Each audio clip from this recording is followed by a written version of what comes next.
All right, well, I've got 12:02, so I'm gonna keep an eye and make sure everybody is getting in as we hoped. Wanted to let Paige, I was in the other FP regular Zoom link. I went in just to see there were a few people on there. Oh, So I somehow didn't there was realize a it was way a to let different link. people know there. Um, I can go back, try and go I was back. gonna say, if you can go back, if you want to moderate or you want to go back, it's No, your you call. do it. Let me go back in and see if I Okay. can tell them. Thank you.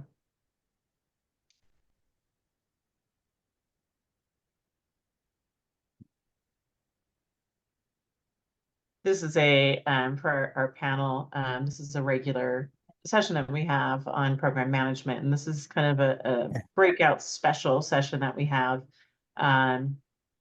So that's what the difference is there, is that we apparently have two different links, which I did not realize.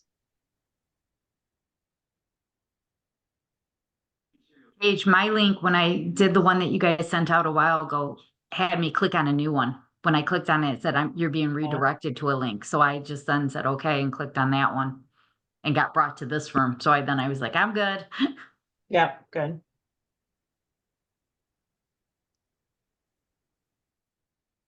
I happily was not in charge of that part of it, so I just follow where people tell me to go. I don't know about you all, I live and die by that calendar link anymore. Like, I don't know what I'm doing, and I just click on anything. I accept everything on my calendar and I just follow it, sometimes blindly.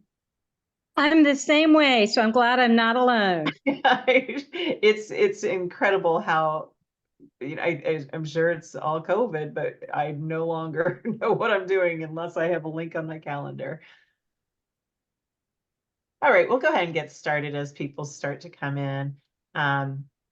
But welcome to everybody, and you just heard me talking. This is our regular monthly meetup, but the Outreach Committee for AFB has been talking about different issues that we're all facing. And one of the issues across the country and in it feels like, at least in every aspect of our lives, becomes mental health. And that's, I just mentioned COVID, and perhaps we are more aware, or perhaps it really is more of an issue. And perhaps it's both of those things. But the Outreach Committee got together, just an incredible panel to talk about behavioral health in the judicial system. As we go through here, I will be your moderator today.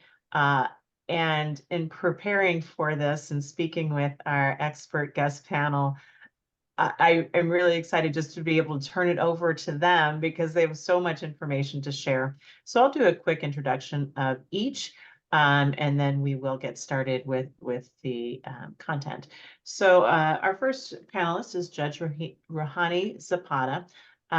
She is out of San Diego, California, and I will say this for each one of our panelists, they have all been paralegals or paralegal educators, as well as their current roles in this position. So just incredible, the perspectives that they can give us on this.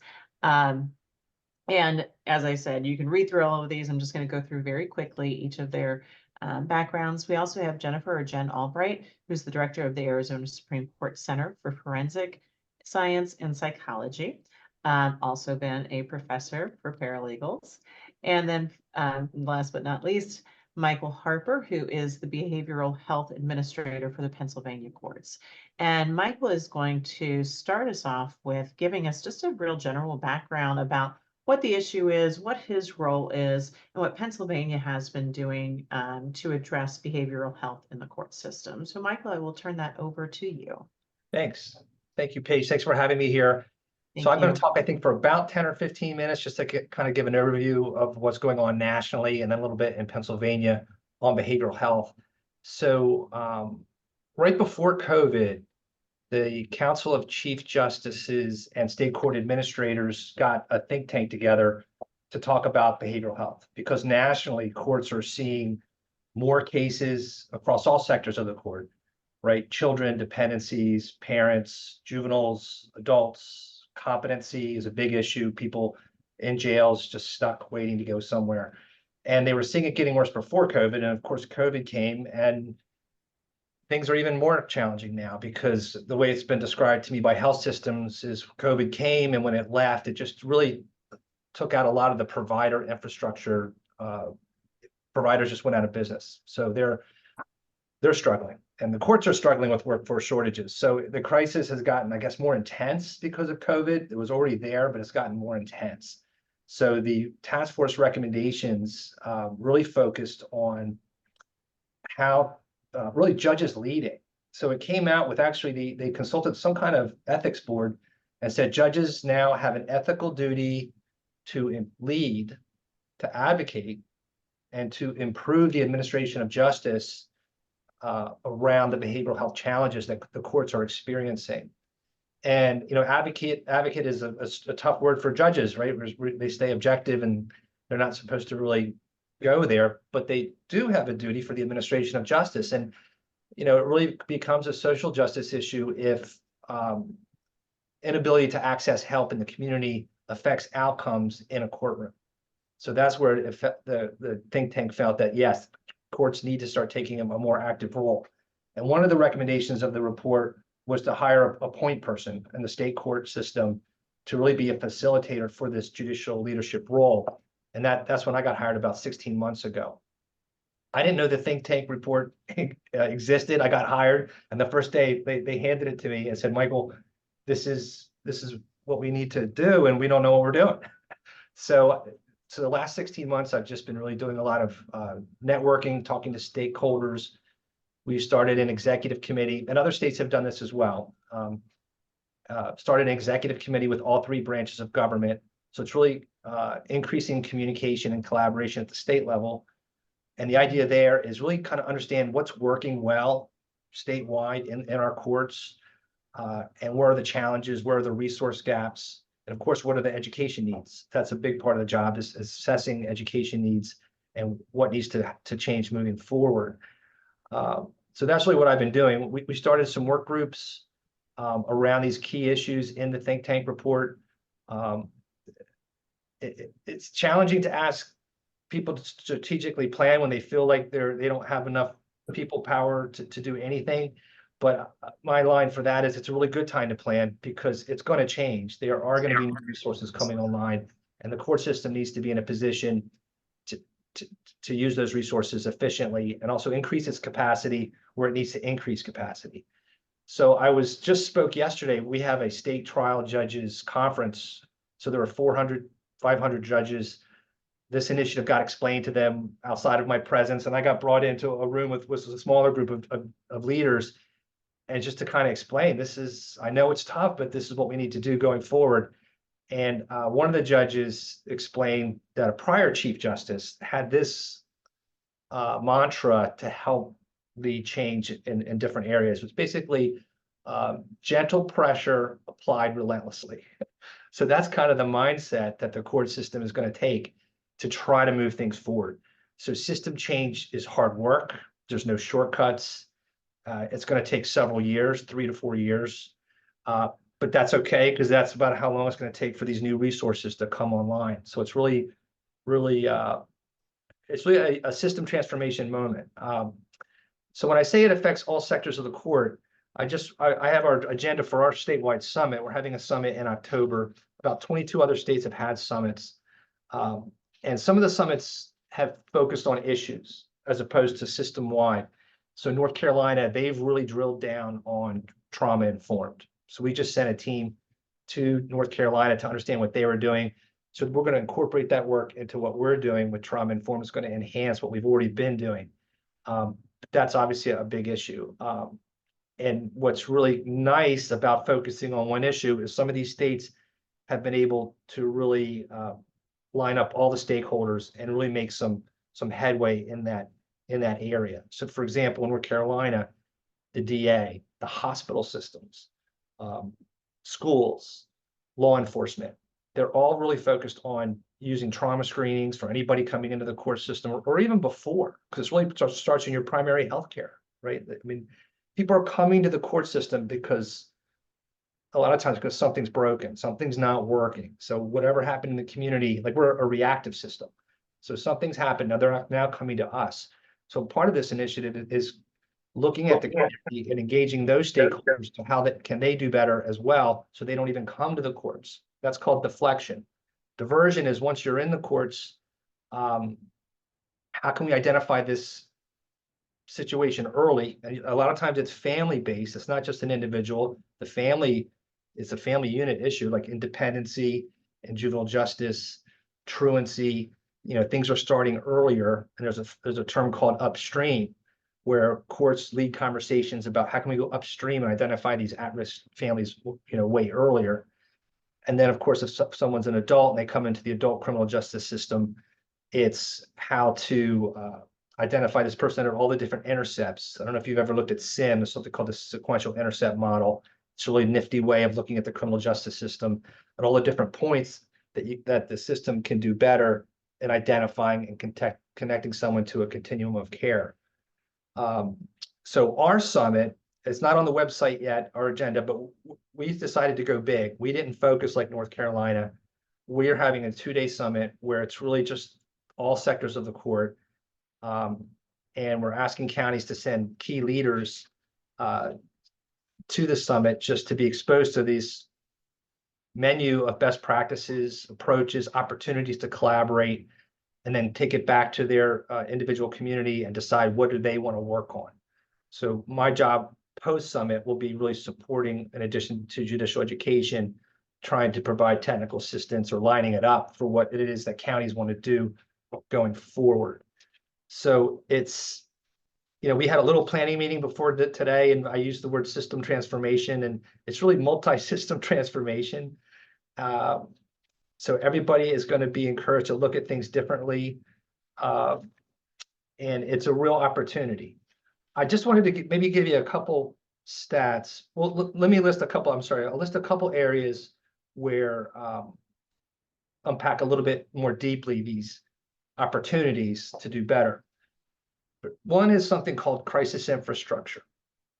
That is a game changer. So the feds are mandating every state to roll out a comprehensive set of resources in communities where people can get help.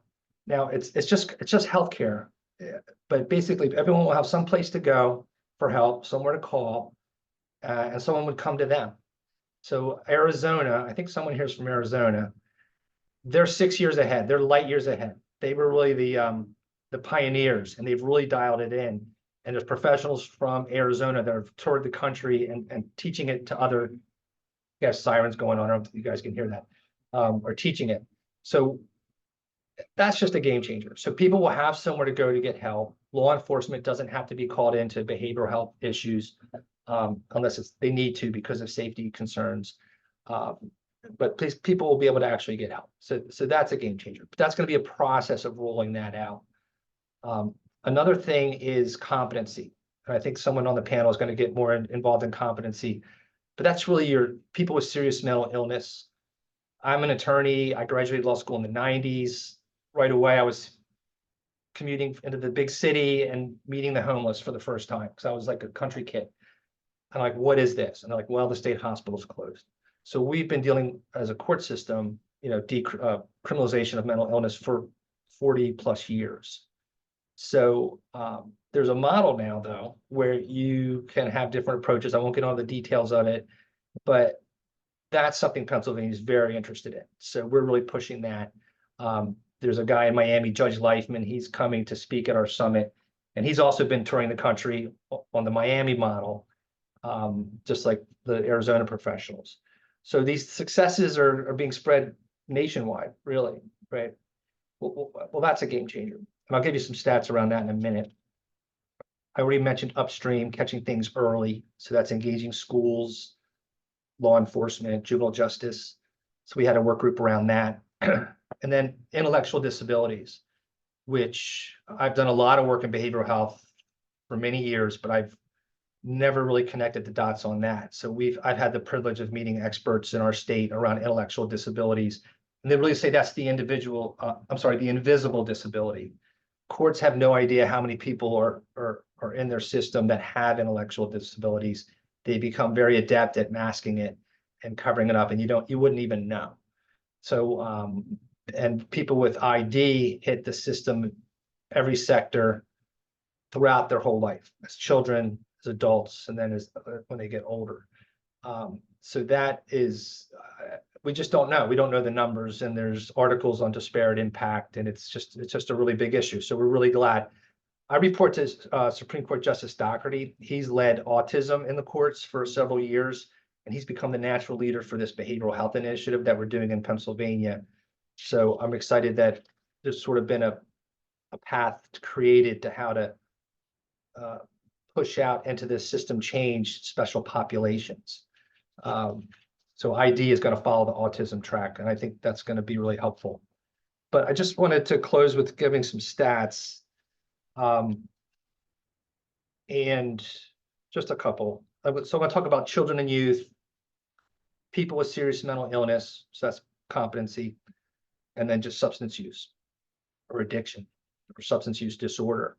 So children and youth, this is Center for Disease Control, so national survey in 2022, 42% of high schoolers say that they experience persistent sadness or hopelessness. So that's not even trauma. That's just, it could be trauma related, probably is, but that is your driver for unhealthy coping mechanisms and becoming a substance abuser, right? Because substances is just an unhealthy coping mechanism for how you feel or think or behave. Excuse me. So systems need to do earlier interventions to give those young people supports, as opposed to, catching it early interventions. The suicide rate has increased over 50% from ages 10 to 24 since 2000. And, the LGBTQ community, I think it's 5 times higher. So that's obviously not acceptable. So we are, in Pennsylvania, parents are abandoning children in emergency rooms and in children and youth dependency offices because they just can't deal with the complex needs of some of these children. So it's, low-hanging fruit to try to do better, right? And we've had work groups, and we're working with our partners to try to understand what would be the strategies to deal with these kinds of issues. But the idea is judges are leading the conversations, judges leading change. And that leads us right into, thank you, Michael. And again, you've got so much good information. You'll, after each one of our presenters kind of give their background, there's so much more of all these different things, but just where you're headed, Michael, really leads us to Judge Zapana, who is a judge in San Diego's court system and deals with this on a daily basis. And Judge, if you wouldn't mind going through, give us the judge's perspective about what the problem is and what the need is. And one of the things that, as we talked about in our preparation for this, was what role a paralegal can play, or other non-attorneys can play in the system. Well, thank you for having me, first of all. And it's a great segue, and I appreciate how Michael led into the scene and set the scene about why mental health is so important.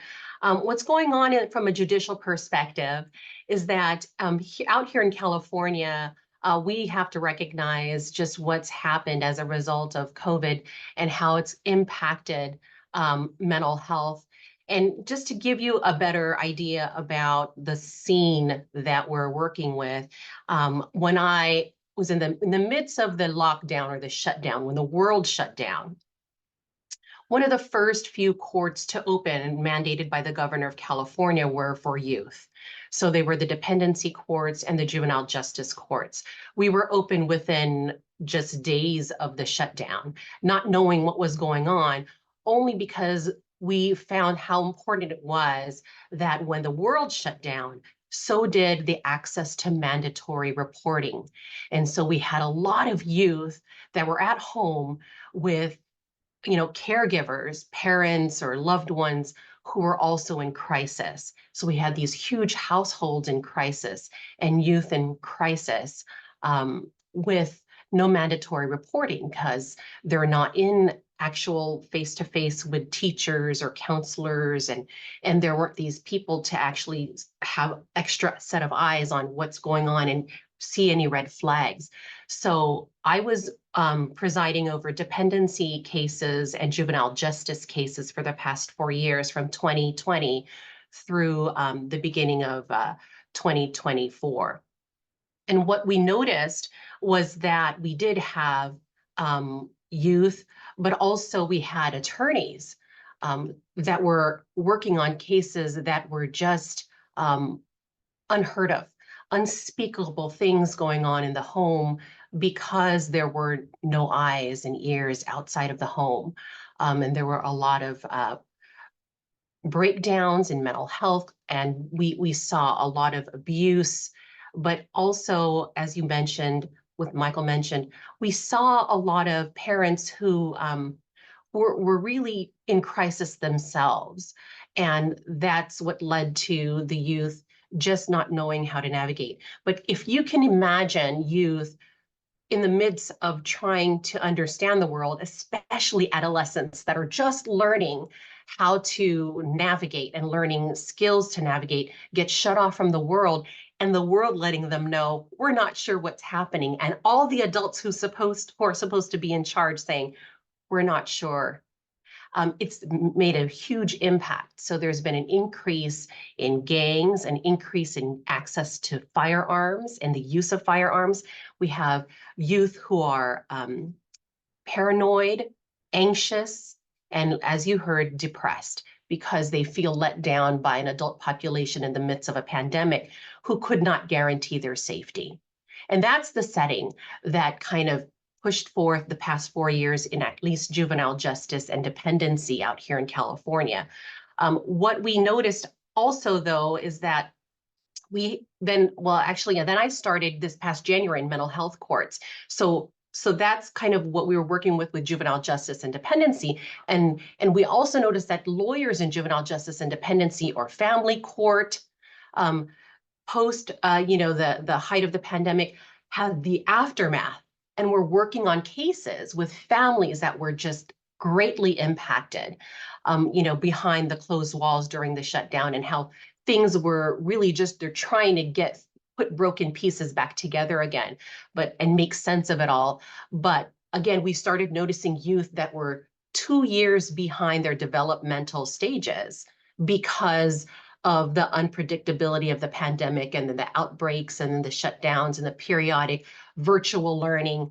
All of that had a great impact, and you just can't undo that on developmental stages for adolescents.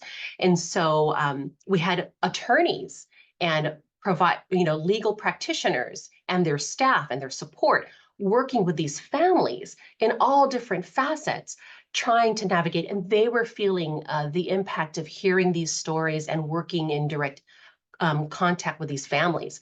Then you take it to where I then now sit in presiding over mental health cases. So now I also hear competency, like you've heard from Michael, competency on mental competency. I also hear conservatorship cases, those persons with mental illness who can't care for themselves and are gravely disabled and have to be either hospitalized or involuntarily hospitalized because of their mental illness. We're dealing with now the active crises of the mental illness in the court system. And so those are the cases that I hear with adults. And so we have this dynamic of people now hyper aware that there are concerns, and they come straight into the courtroom right out of the home and right off the streets. And so if you can just imagine the different walks of life, and yet the mental health crises that has built, now are culminating in cases across all types of law, in all types of cases that legal practitioners and their support staffs have to deal with. And that kind of leads me into, after setting the stage, I don't want to make anyone afraid. It's just that's the reality of what's happening in the court systems now.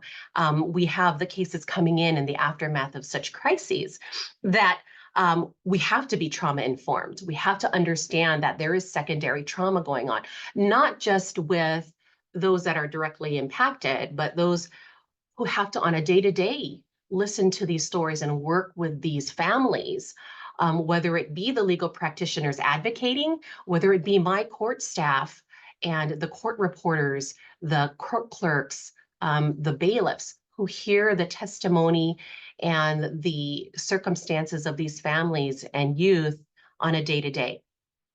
So what is trauma-informed and secondary trauma when you think about that in the court system, right? So now you understand that there's a stage that's set with the crises that we're working on.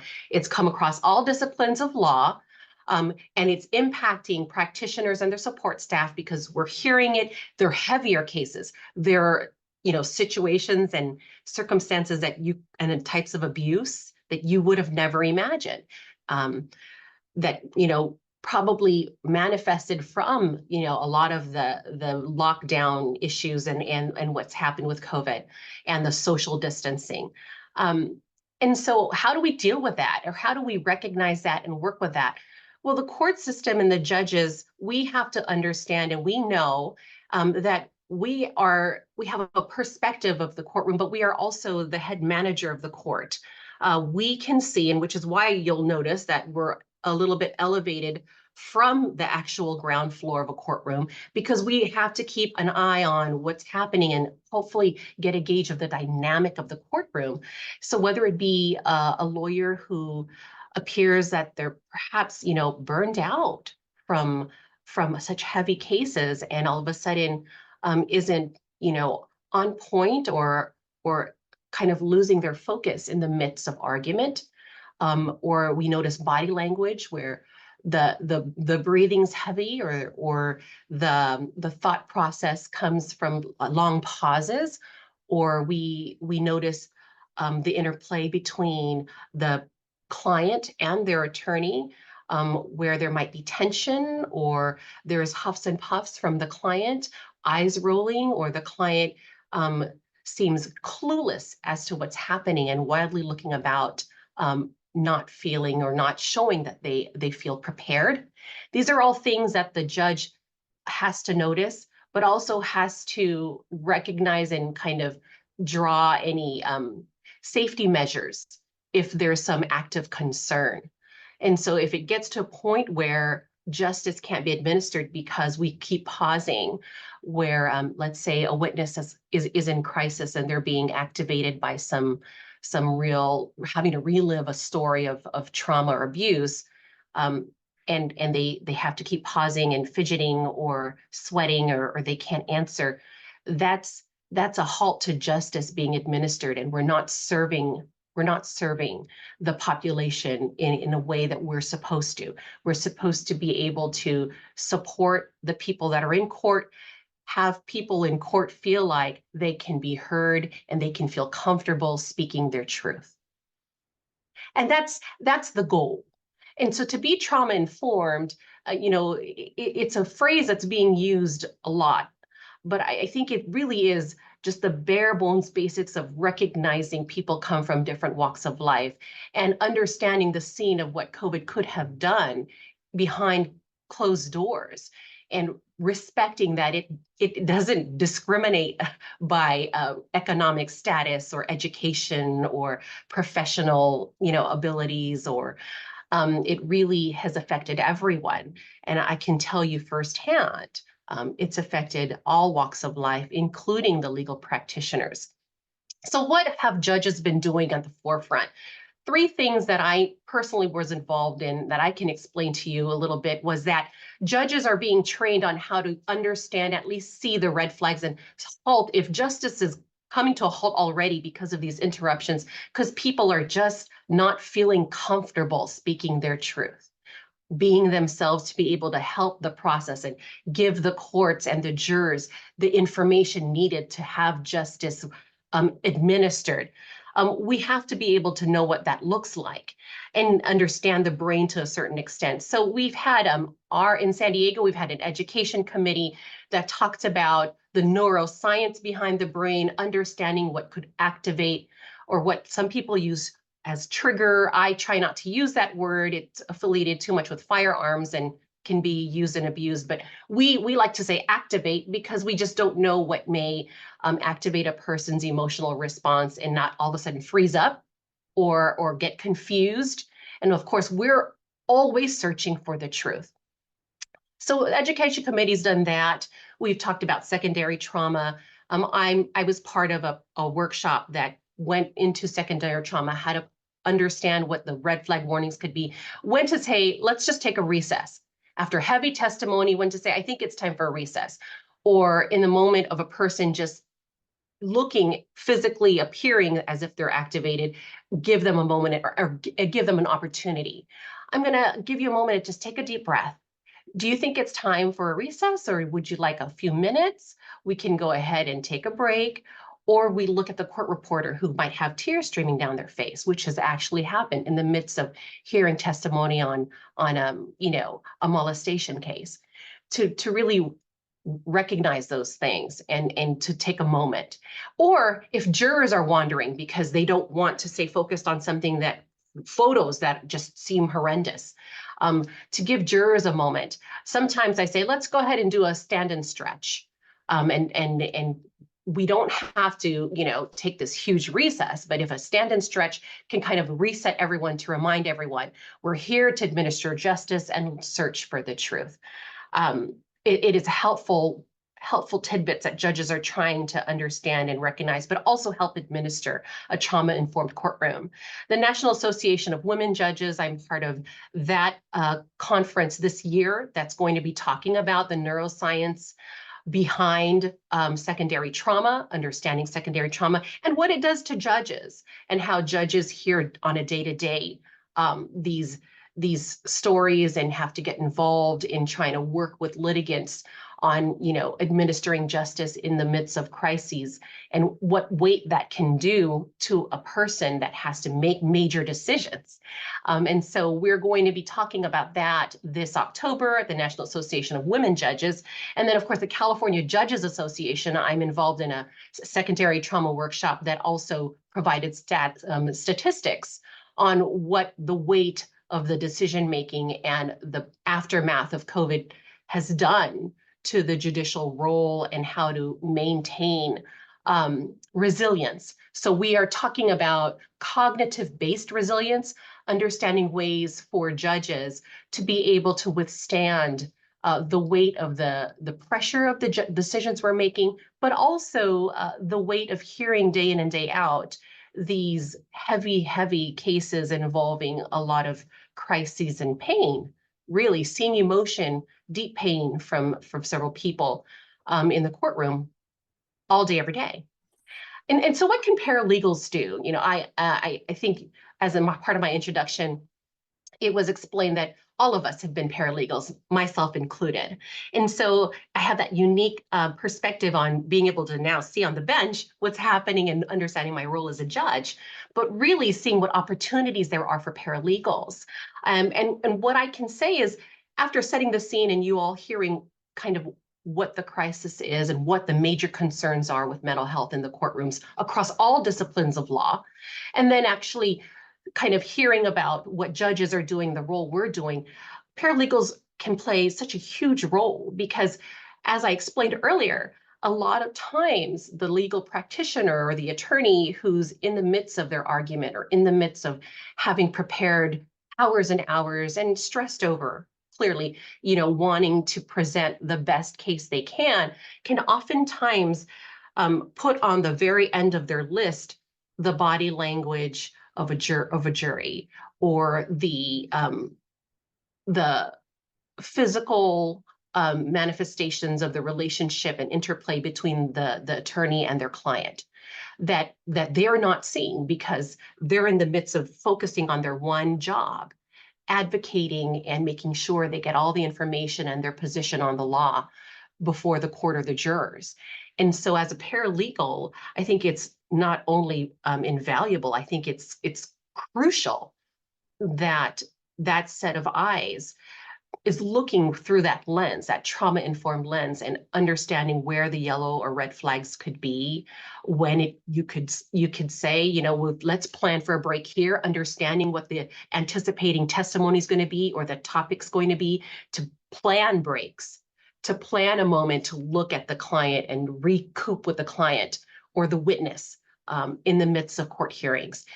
The prepared, planned, and patient person, that navigator there in the court, to be able to really effectively put forward a position, is going to be someone that actually has, you know, a secondary skill set, I would say, going into any job. And that's so fascinating to me, because as we talk about how are our paralegals going to handle these things, we have to think about how are we preparing them as educators for that. Jennifer Albright out of Arizona, and thank you so much, Judge Sapana. To everybody, Judge Sapana is going to stay with us as long as she can, but she does have a docket right at the top of the hour, so she may be scooting out a little bit early, but certainly I hope that you'll stay and join in the further conversation. But Jen Albright, as I mentioned, is out of Arizona, who is doing amazing things. Jen and Arizona are both doing amazing things with the roles of people who provide legal services. So Jen, I'll turn it over to you. Yeah, thank you. Thank you to the group for having us. It's an honor to be here among my co-presenters as well, who are doing amazing things.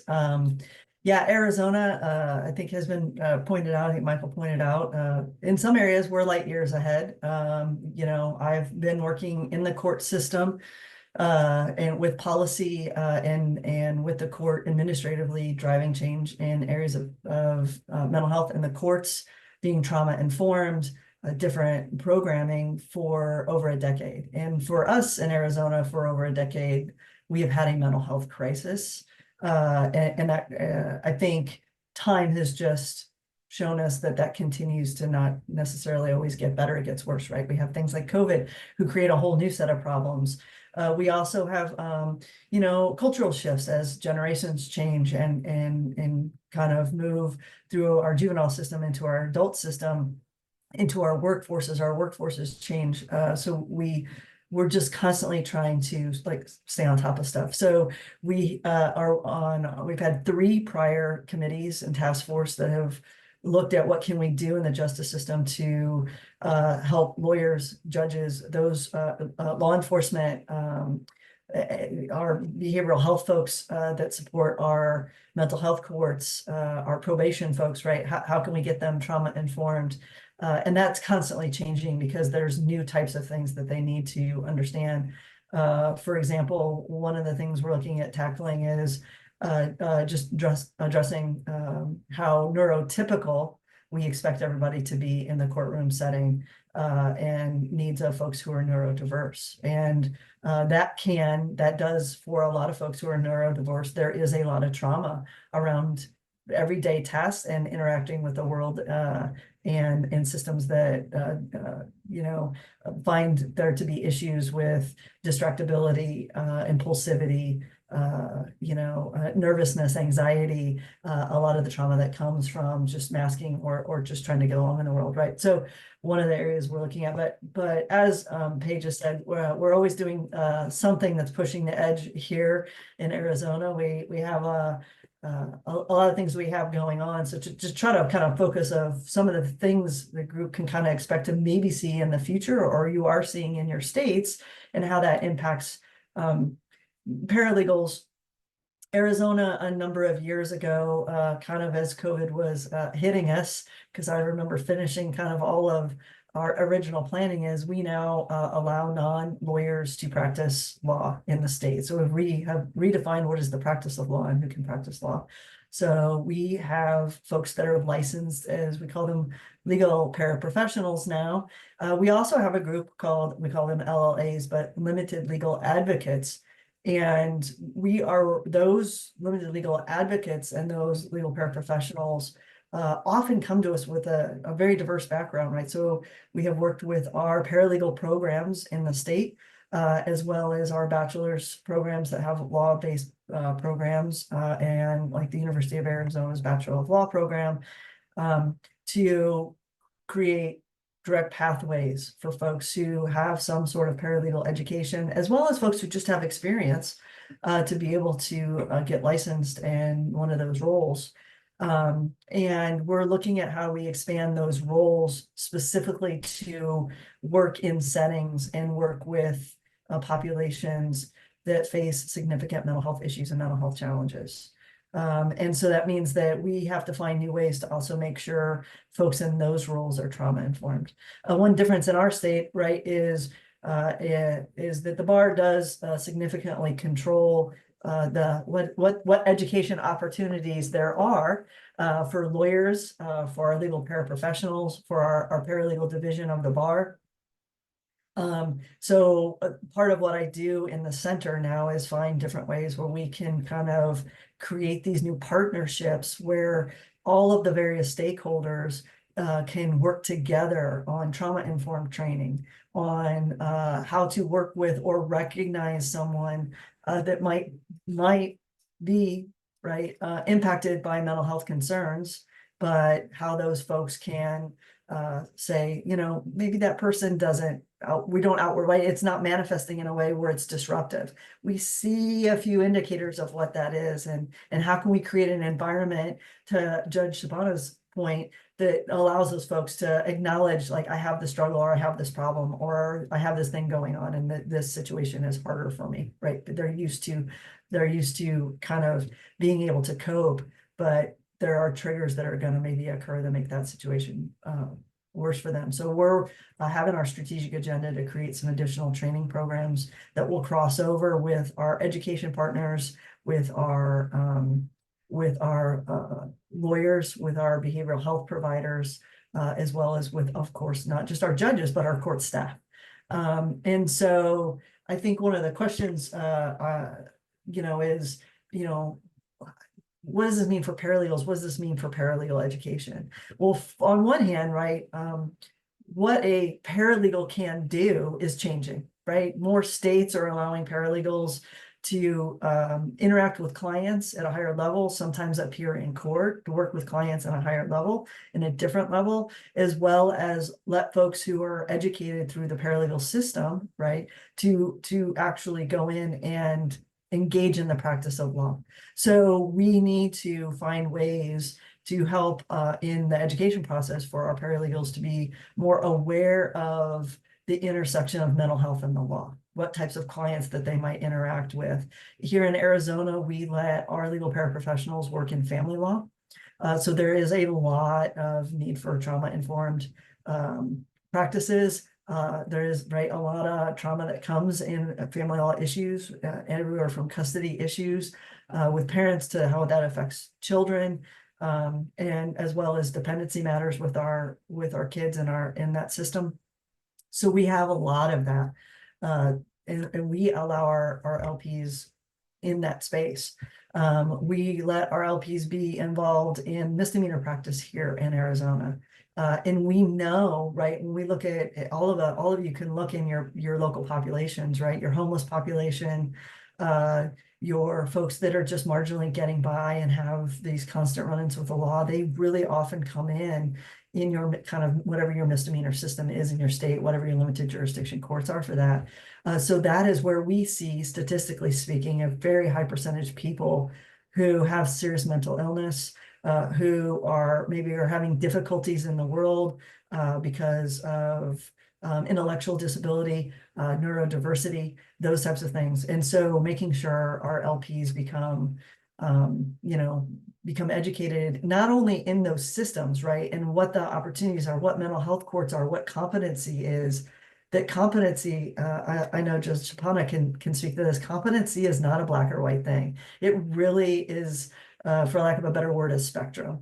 And people kind of move in and out of and up to the border of competency for purposes of engaging with the criminal legal system. Some people sit on that border, and we just have massive gaps in our systems for alternatives. So one of the things we're doing in Arizona as far as programming as well is to find a way to kind of break new ground and let our limited legal advocates, our LLAs, sometimes some states call them navigators, but to let those folks be able to work in the criminal system and work with the population. So those of you that are legal educators and lawyers and have practiced law, especially if you're familiar with criminal law, our duty to our client, the best possible outcome is always a dismissal. So what we find in our criminal system, when there can potentially be an issue to raise competency, that lawyers are raising competency because an outcome of determining that someone is not competent in the state of Arizona is that the case is just dismissed, especially for a misdemeanor. We're not going to send folks for restoration services because it's not cost effective. It's extremely expensive, and the counties pay for that here in our state. So a lot of times it's a misdemeanor and they dismiss, and we're creating a revolving door. So we have a gap, right? The folks are not getting the services they need. The lawyer's doing the best they can for their client to get the charges dismissed and not have them in a system paying a price criminally for something where that behavior is actually driven by past trauma, mental health, a combination of all of those things. We need someone in our courts and our criminal side to be able to advocate for that individual of what's in their best interest for additional services. That is a gap we've recognized. So we're trying to create a type of a kind of something that's in between, right? In between diversion or deflection to keep them out of the sentence, as the system, as Michael said, altogether. So how can we use drop-off centers and have either law enforcement not involved or have law enforcement take someone to a community drop-off center instead of to jail and to charge them? So we have that. We have folks that end up in the system, right? But their lawyer maybe is going to push for competency determination, and maybe they're kind of on the borderline or have a history with competency questions, and sometimes they are and sometimes not. But are they at a state right now where we can move them into mental health court? Is that the best place for them? Or do we need something in addition where we do keep them in the system?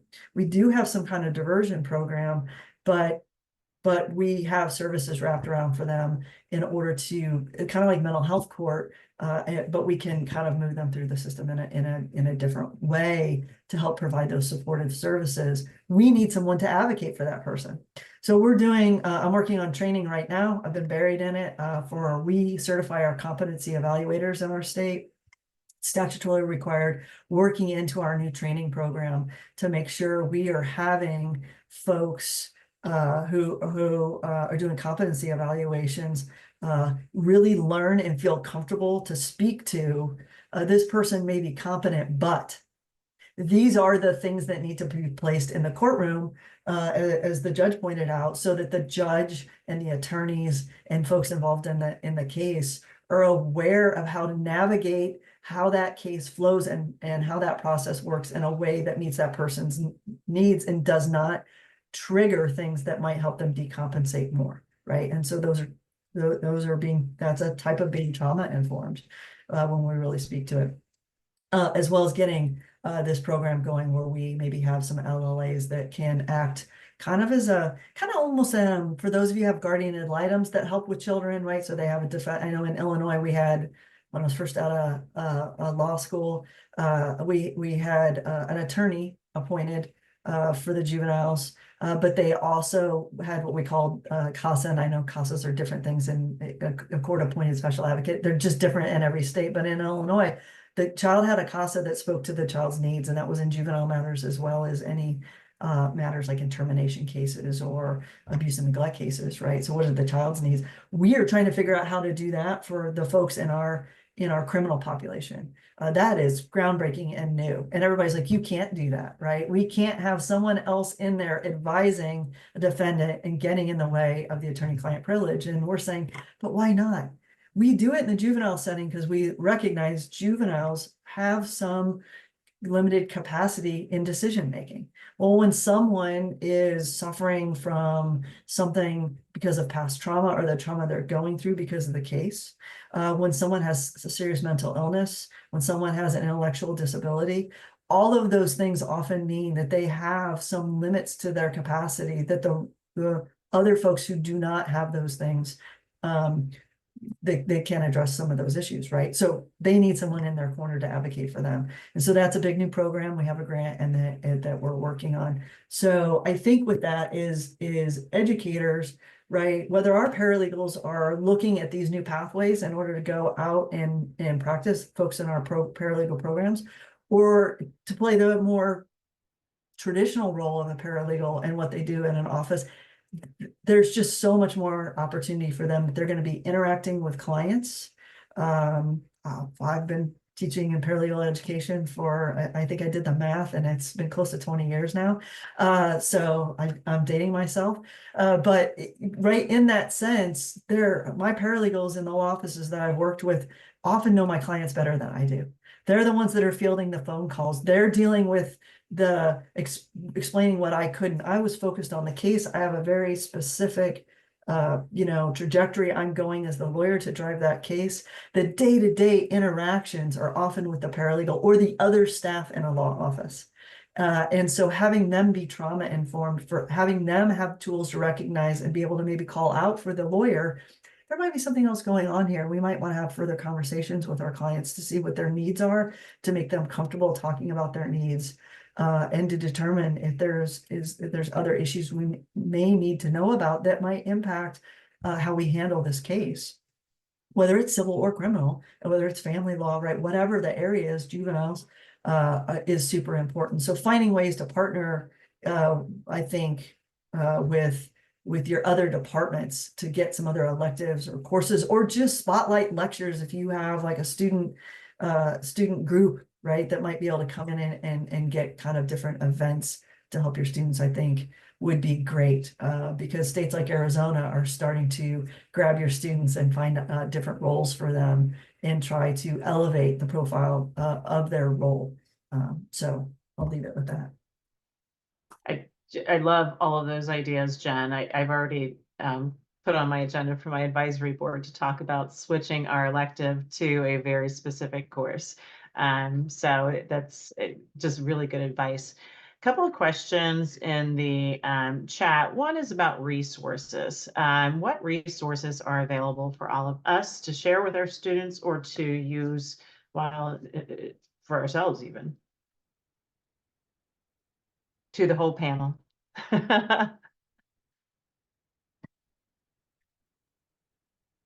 I can say for a lot of the attorneys and staff, there's always Mental Health America that does a mental health first aid course.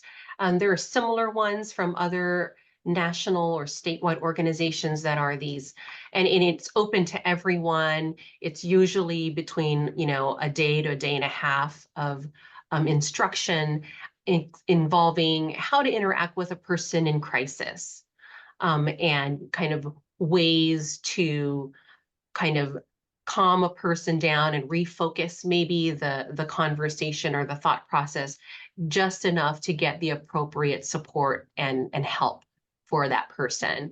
And so that was one of those things that I thought would be helpful for any of the people listening today. But I myself, as a practicing attorney before taking the bench, took a number of those types of courses, which helped my practice tremendously, but also really gives a great insight on where to plan so that you don't have these meltdowns or these crying spells in the middle of trying to get the best information for the case. And I think Michael had mentioned, right, there are a lot of the Conference of Chief Justice, so the CCJ directives, National Center for State Courts, has a lot of programming. You can probably share that, make that, can you work it into your curriculum in some way? Can you provide other opportunities? But for folks here on the call who are in leadership roles in paralegal programming and in paralegal education, and Michael, I'd love to hear your perspective on this too, right? Is being aware of where the justice system is driving its programming, its planning, its initiatives, what those kind of drivers are for us to address all of these issues would be helpful if, as paralegal educators, you kind of were aware of those and familiar with those documents that are out, what the things are driving the courts, because I think that gives you an idea of what might be coming in the future. And what types of things you might want to work into opportunities for students, whether it be internships and externships where they get these experiences, opportunities to bring into maybe your criminal law class, folks who talk about certain types of aspects, or your family law class, certain types of these aspects, that will share then those resources, or where students can get other certifications or go and take these other programs or opportunities, or invite other groups in, like NAMI and some of these other groups, to provide some of the trainings that they have to students, and then just let that be a thing for students. You know, I know something like extra credit or course room projects or things like that, right, might be important. But a lot of your students are really driven because they have an idea what they want to do. And when you show them there's these additional opportunities, they will go take advantage of these on their own as well. If you can be familiar with what's out there and what might be coming, and then find resources and just make the student population know that they're available. And then you as well know that they're available. It benefits us as educators, I think, to know just as much as a judge or a lawyer or anybody else in the courtroom. Our students face the same issues and difficulties that folks in the court system face as well. I Thank you. think And I'll make NAMI is sure a to give Michael, really, I'm sorry. Yeah, I was gonna say, Michael, I'll give you the chance to answer That's okay. first too, but I wanted to be respectful of everybody's time, but specifically Judge Zapana is headed to the bench in 2 minutes, I think. So I thank you very much for being here. I appreciate it. I know you're gonna step off. So thank you very much for your time so Thank much. you all so much for having me. And then Michael, yes, thank you. I'm sorry, I just knew that she was watching the clock. Sorry, I didn't notice that. Thank you. So I was going to echo National Center for State Courts. They have a behavioral health hub that just has a ton of resources. And then NAMI is a great organization. They have a lot of education. They have outreaches to schools and students just to understand the system, but also the needs of people and family members. So they have set programs that they run. And they're always looking to present. I think also, just people with lived experience. So there's one of the new resources is peer-led organizations. You know, NAMI is typically family members, but also people with lived experience. But there's other organizations coming online or that are there already. It's either a family peer or an individual in recovery. And they also have outreach programs, and they like to come in and just educate and raise awareness. That's one of the biggest resources the court system needs to understand. You know, it's the justice model tends to order people to get better, and then when it doesn't happen, it's their fault. Like there's consequences, and that's just not how behavior change works. Change of behavior doesn't work that way. So it's a great thing to hand over a family to a peer. That's going to be just a support system or a navigator, just help them kind of, move ahead in whatever system it is that they're in. And a lot of times these families are in multiple systems, right? They could be in school and juvenile and dependency court. The family's getting evicted, it just kind of goes on and on. And it gets really, really insurmountable. So whatever support courts can be bridges for, that's one of the biggest things we're looking at. Is just really, really important. So yeah. Well, thank you guys. This is as the more I learn about this, and every time I hear about it, the more important it rises to the top of what I need to be doing. And I hope that all of the people here, we are all paralegal educators here, most of us program directors. And so certainly it's exciting to think about being educated and trauma informed ourselves so that we can then start building this entire group of legal professionals coming through and coming up through the process. So thank you all for the information so much. There are a couple other questions that were in the chat. I will make sure I send out, or Neither Fire will send out a follow-up with the resources that were mentioned here. And then one other question that was in there was a question about bar associations. And I hope I'm not saying anything out of turn, but I was in a conversation with somebody from the ABA, and they are looking at that. That's one of the things that they're talking about at their fall meeting is what to do and how to address this. And so I had invited them and to our meeting today to start the conversation, start gathering information as well. So that is on the radar of the ABA, which I think then, of course, may help unify some of the bar associations around the country with the information. So that would certainly be the goal. But with that, I will 102, not too bad, not too far over. Thank all of you for being here, especially during the summer. All of us with faculty who apparently, supposedly, have summers off. I thank you for coming, and especially to our guests. Thank you all very much. Take care.